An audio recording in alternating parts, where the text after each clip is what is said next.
औज़ुबिल्लाहि बिस्मिल्लाहिर्रहमानिर्रहीम। Last video में हमने 111 से लेकर 115 तक पढ़े थे। अभी हम कोशिश करेंगे कि हम आगे इसको जितनी जल्दी हो सके टॉपिक कवर कर सकें। ये बहुत लेंथी टॉपिक है, लेंथी सब्जेक्ट है, लेकिन हम भी अभी कोशिश करेंगे कि इसको तकरीबन 15 मिनट में हम 7-8 लेक्चर कवर कर लें। तो अभी हमारा एक नया टॉपिक शुरू हो गया है कि हम कमेटीज़ को इफ़ेक्टिव कैसे बनाया जाए।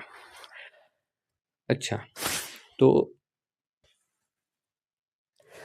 इलेक्टिंग चेयर्स इसके अंदर हम इसको बनाते ऐसे हैं कि ये वोट से बनती है। जो मेंबर्स होते हैं वो वोट देते हैं ताकि हमारी ये कमेटी बन सके, और ये इसलिए किया जाता है कि हमारे अंदर पार्टी बेस्ड डिस्क्रिमिनेशन ना हो कि एक पार्टी के ज़्यादा मेंबर आ गए और उसने इसको सिलेक्ट कर लिया। इसी तरह ये वोटिंग के थ्रू कमेटी बनती है। चूज़ चेयर्स, अच्छा, who possess the relevant knowledge and skill to lead effectively. इसके अंदर जब कमेटी बन जाती है तो इसके अंदर इन्हीं के अंदर से एक मेंबर चुना जाता है, और वो ये कमेटी मेंबर चुनती है जो समझते हैं कि ये एक अच्छा लीडर है।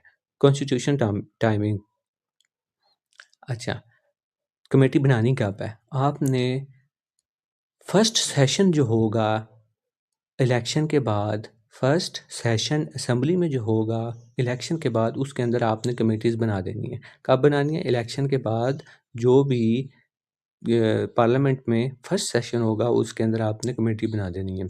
इंडक्शन प्रोसेस क्या हो जाता है? अच्छा, जो आप जिस चीज़ की कमेटी बना रहे हैं आपने उसके मुताबिक बंदे उठाने हैं और देखना है कि वो बंदे उस फील्ड में स्किल्स वाले हों, एक्सपर्टी हो उनकी। इंटेलेक्ट का मतलब है कि वो लॉन्ग टर्म सोचने वाले हों।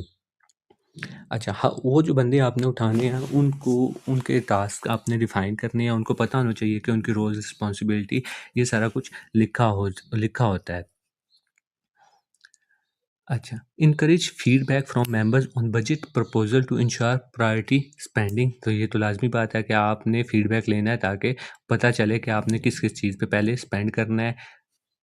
हर फील्ड के जो माहिर है उसको ही पता होगा कि हम हाँ, मेरे फील्ड में ये मसाइल हैं, तो आपने उनसे फीडबैक लेना है कि आपके क्या मसाइल हैं, आपके क्या मसाइल हैं। तो उसके बाद आपने बजट बनाना है ताकि स्पेंडिंग उस लिहाज से हो सके। Build the knowledge of committee members specifically related to budgetary process. आपने उनको ब्रीफ भी करना है कि हमारा बजट यूँ है, ताकि वो उसके मुताबिक सोच सकें। अच्छा, publish annual committee reports to exam. अच्छा, जब आपने कमेटी बना ली तो कमेटी कोई काम भी करेगी तो उसके बाद उसकी एनुअल रिपोर्ट भी आनी चाहिए। कौन-सी? सेमी एनुअल नहीं, एनुअल रिपोर्ट आनी चाहिए ताकि पता चले कि कमेटी ने काम कैसा किया है। Develop team work and provide continuous training at Pakistan institute of parliament. अच्छा, उनकी जो कमेटी बनाई है उनकी ट्रेनिंग भी होती रहनी चाहिए। ये ना हो कि वो एक मोरूसी निज़ाम पे चलती रही कमेटी और बस दिखावे के लिए काम करती रही, एक्चुअल प्रोग्रेस ना हो। तो उसके लिए उनकी कंटीन्यूअस ट्रेनिंग भी होनी चाहिए और उसके लिए एनुअल रिपोर्ट भी आनी चाहिए ताकि पता चले। अब इधर से हमारा एक नया टॉपिक स्टार्ट हो गया, इंटरेस्ट ग्रुप्स। इंटरेस्ट ग्रुप के नाम से ज़ाहिर हो रहा है कि इंटरेस्ट ग्रुप्स कौन से ग्रुप होते हैं।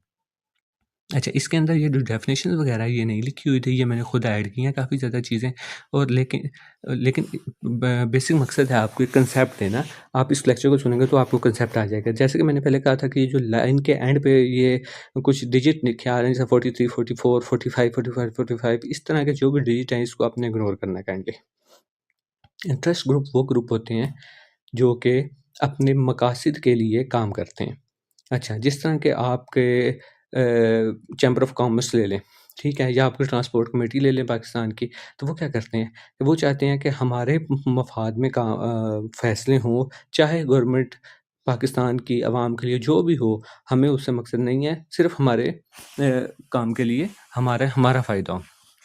वो फिर गवर्नमेंट को इन्फ्लुएंस करते हैं पावर के ज़रिए, धरनों के ज़रिए, किसी भी ज़रिए वो इस चीज़ पे कोशिश करते हैं कि बस हमारा फ़ायदा होना चाहिए, गवर्नमेंट का जो भी हाल हो। Interest group are the individual who share common interest and collide to influence policy. जो गवर्नमेंट पॉलिसियाँ बना रही है तो उनको इन्फ्लुएंस करते हैं ताकि हमारा फ़ायदा हो।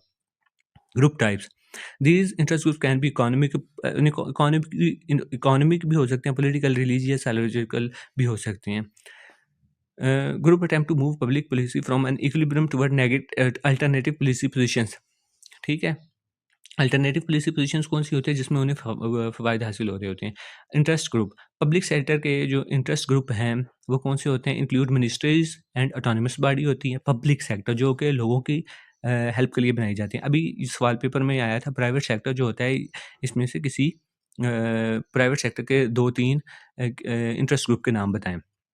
ठीक है? इसके अंदर दिया हुआ है इसने एप्टमा। एप्टमा से क्या बनता है? एप्टमा stands for all Pakistan textile mill association, farmer association, chamber of commerce, इसी तरह पाकिस्तान की ट्रेड एसोसिएशन, टेक्सटाइल तो बल्कि इसने दे दी है, ये सारी आ जाती हैं। प्राइवेट सेक्टर भी, प्राइवेट सेक्टर इनकी ये कोशिश होती है कि हम गवर्नमेंट पे ऐसी इन्फ्लुएंस, ऐसी पॉलिसी बनाएं जिसके अंदर हमें फ़ायदा हो, मसलन टैक्स कम हो सकता है इनके अंदर। Bilateral organisations, bilateral include organisations, bilateral का मुराद ये है कि एक कंपनी, एक ऑर्गेनाइजेशन दूसरी किसी मुल्क में अ, उसको हेल्प करें।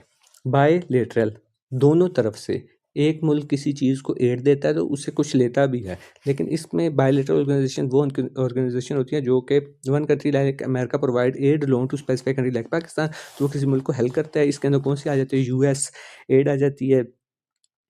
अच्छा, department for international development DFID आ जाती है, सीआईडी है, Canadian international development agency, EC, European commission.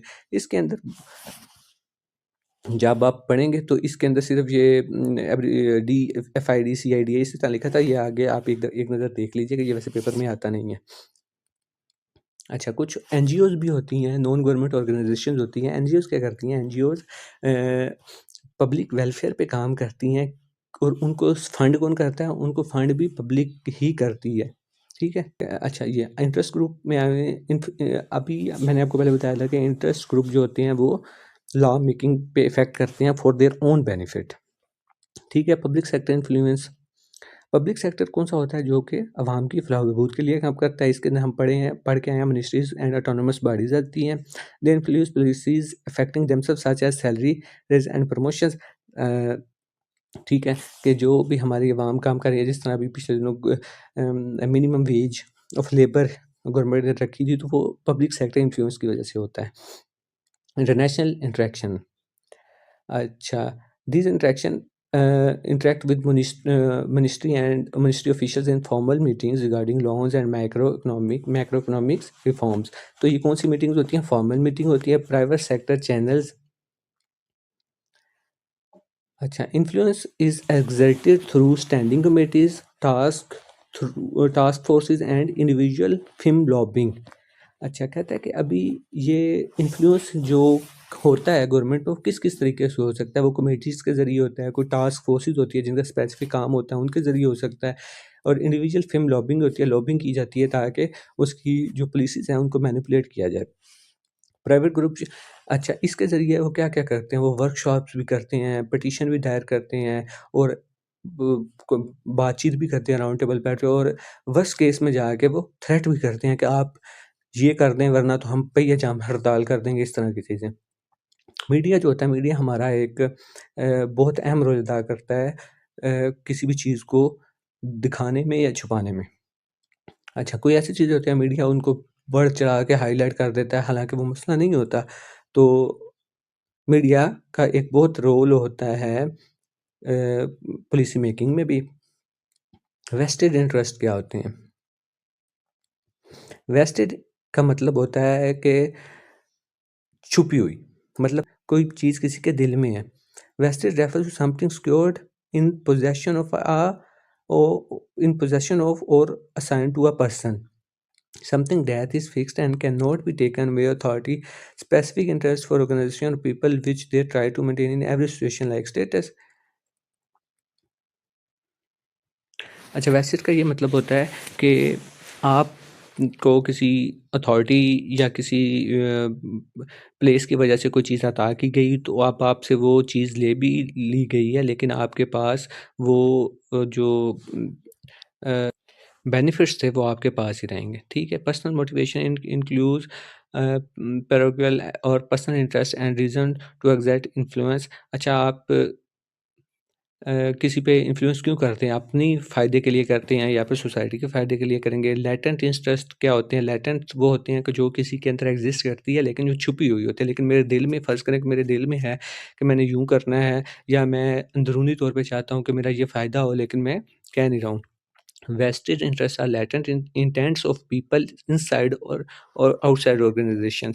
ये आपने लाजमी याद कर लेना कि वेस्टेड इंटरेस्ट वो इंटरेस्ट होते हैं कि जो लोगों के एक्चुअल बेनिफिट होते हैं जो कि वो बताना नहीं चाह रहे होते हैं। डिसीजन पे इनका क्या इम्पैक्ट होता है कि जब लाज़मी बात है किसी के अंदर दिल में कोई बात है वो अपना बेनिफिट लेना चाहता है तो वो पॉलिसी मेकिंग पे इफ़ेक्ट तो करेगा। अच्छा, लॉबिंग। लॉबिंग क्या होती है जी? अभी लॉबिंग हम ऊपर भी पढ़ के आए थे कि ये लॉबिंग के ज़रिए भी वो पॉलिसीज़ को मैनिपुलेट करते हैं। Lobbying is a process lobbying is the in act of influencing laws and policies made by government for own interest. Lobbying के ज़रिए लॉबिंग क्या होती है कि आप गवर्नमेंट जो पॉलिसी और लॉज़ बना रही है उनको चेंज करने के लिए एफ़र्ट करते हैं अपने फ़वाइद के लिए। पॉलिटिकल इन्फ्लुएंस ज़ाहिर-सी बात है business often contribute supply to political parties that share their ideological earnings give profit but in a sensitive way. Businesses होते हैं ना वो पॉलिटिकल पार्टीज़ को बहुत ज़्यादा फ़ायदा देते हैं, मोहतात रह के ताकि वो बाद में पॉलिटिकल पार्टीज़ उन बिज़नेसेस को फ़ायदा दें। मनी मनी पॉलिटिकल पार्टी को देते हैं, पैसा देते हैं ताकि वो उनकी पॉलिसीज़ को मैनिपुलेट कर सकें, उनका अपना असर और रसूख के ज़रिए सोशल स्ट्रक्चर। अच्छा, पाकिस्तान में जो पॉलिटिकल पार्टीज़ है ना, इसके अंदर सोशल स्ट्रक्चर बहुत ज़्यादा पाया जाता है। किनशिप बहुत ज़्यादा पाई जाती है, बरादरी निज़ाम है, ट्राइब निज़ाम है। एक ही फैमिली के मेंबर होते हैं, कोई एक पार्टी में होता है, कोई दूसरी पार्टी में होता है, कोई एग्ज़ेक्टिव में होता है, कोई जुडिशरी में होता है, तो आपस में पॉलिसी मेकिंग में, इम्प्लीमेंटेशन में, तो वो एक-दूसरे पे बहुत ज़्यादा असर रखते हैं। अच्छा, यहाँ तक हमारा एक और टॉपिक कंप्लीट हो चुका है। अभी हम नेक्स्ट टॉपिक जो है सिविल सर्विसेज़ के बारे में, एग्ज़ेक्टिव के बारे में, वो हम नेक्स्ट वीडियो में रिकॉर्ड करेंगे इंशाअल्लाह। तो होप सो आपको वीडियो पसंद आई होगी। चैनल को काइंडली सब्सक्राइब कर दें और अगर कोई क्यूरी है तो वो नीचे क्वेश्चन पूछ लें। बाकी किसी को हैंडआउट चाहिए तो वो भी राब्ता कर सकता है। इसके बाद हम इंशाअल्लाह इसके एमसीक्यूज़ भी और इसके शॉर्ट क्वेश्चन आंसर भी और इसके लॉन्ग क्वेश्चन आंसर भी प्रोवाइड करेंगे आपको, तो काइंडली उसको लाज़मी देखिएगा। अल्लाह हाफ़िज़।